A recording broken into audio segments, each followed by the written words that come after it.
In this video training series, I'm going to be showing you a lot of WordPress plugins, but new plugins are being added all the time, or you may come across other plugins that interest you. So I want to take a moment here to provide some guidelines on how to choose a WordPress plugin. First of all, let me give you a tip about where to search for these plugins.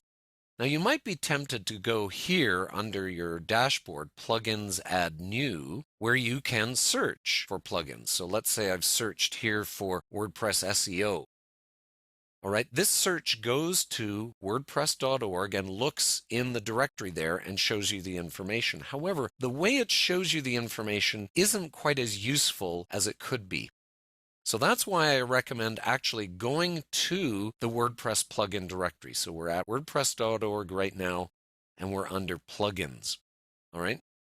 Now you can see there are over 20,000 plugins right now. And when you do a search for something, you're going to get dozens and dozens of possibilities. So how do you choose? Well, that's what we want to talk about right now.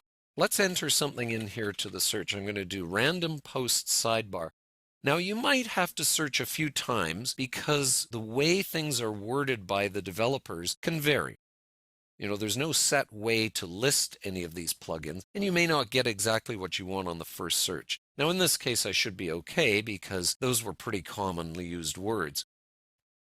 Notice I've got literally dozens and dozens, 230 plugins to choose from.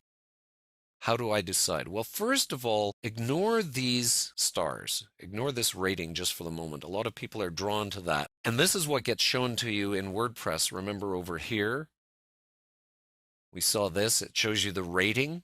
But that rating is only useful in a certain way. And I'll tell you about that in a moment.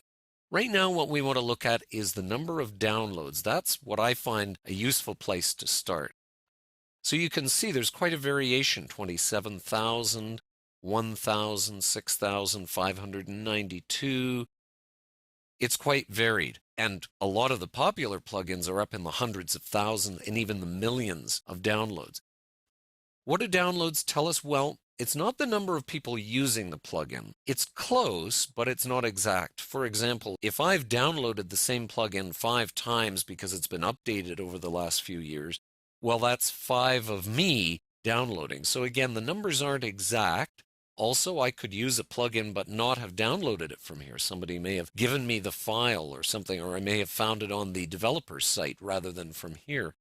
And of course, just because someone's downloaded it doesn't mean they liked it or they're using it still. So it's not an exact science, but it's a good first step. I mean, if one plugin has 250 downloads, another has 250,000, obviously there's something to recommend the second plugin.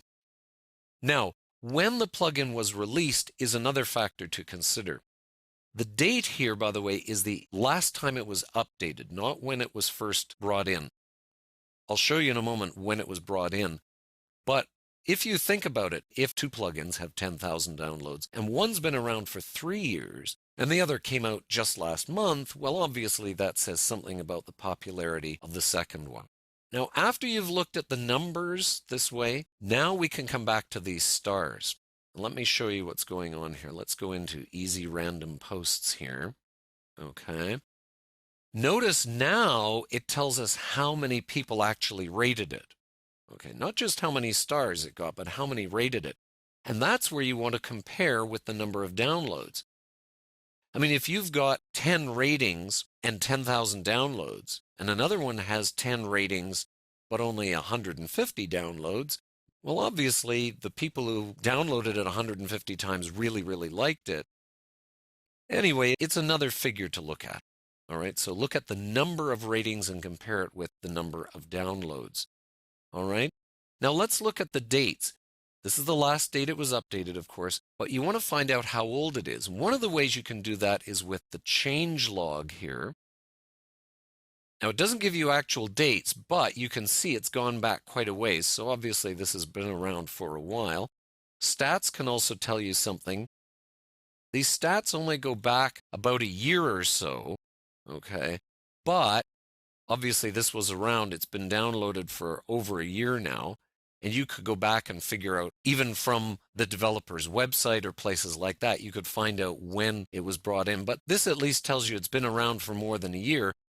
Compare that with one that's been around for 2 months, then you've got a basis for comparing dates. Now, the other thing you want to look at is who wrote the plugin. Say you are using a plugin right now that you really like, and you find that same person has written another plugin. Well, obviously, you've got some trust already in that. As you look around in the plugin directory, you're going to start to notice people who've written several plugins. In fact, it tells you right underneath their name how many they've written, and if you click on their name, you can see which ones they are. Which again, if you really like their plugin, you go, oh, okay, oh, he's already written one for HTML5 search. That could be interesting. You know, that's how you start to find other plugins based on the person who wrote it. And by the way, some people write plugins for their own applications, so that's a good reason to trust them. Facebook, for example, has come out with its own plugin for comments and sidebar information, all those sorts of things right from Facebook. So that's a good way to get some trust going.